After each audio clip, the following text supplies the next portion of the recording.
விஜயின் ஜனநாயகன் திரைப்படத்தின் தணிக்கை சான்றிதழ் தொடர்பான வழக்கில் இன்று ஜனவரி 27 சென்னை உயர்நீதிமன்றம் பரபரப்பான தீர்ப்பை வழங்கியுள்ளது.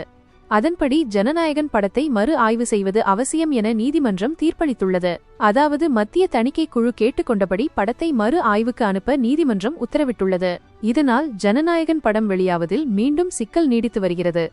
குறிப்பாக இந்த படத்திற்கு தணிக்கை சான்று வழங்க தனி நீதிபதி பிறப்பித்த உத்தரவையும் உயர்நீதிமன்றம் ரத்து செய்துள்ளது. அதே சமயம் மீண்டும் பட வழக்கை தனி நீதிபதி விசாரிக்கலாம் என்றும் உத்தரவிட்டுள்ளது. ஜனநாயகன் படத்தில் ராணுவம் தொடர்பான காட்சிகள், வெளிநாட்டு சக்திகள், மத மோதலை இந்தியாவில் தூண்டுவதாக சில வசனங்கள் இடம்பெற்றுள்ளதாகவும் தலைமை நீதிபதிகள் அமர்வு தெரிவித்துள்ளது. அதன் காரணமாக படத்தை மறு ஆய்வு செய்வது அவசியம் என்று கூறி மீண்டும் தணிக்கை குழுவுக்கு அனுப்பவும் உத்தரவிட்டுள்ளது. அதாவது தணிக்கை வாரியம் கேட்டபடி ஜனநாயகன் பட வழக்கில் மேல்முறையீட்டு மனு ஏற்றுக்கொள்ளப்பட்டுள்ளது. இந்நிலையில் படத்தை மறு ஆய்வுக்கு அனுப்ப உத்தரவிட்டுள்ளதால் ஜனநாயகன் படம் வெளியாவதில் சிக்கல் மேல் சிக்கல் நீடிக்கிறது.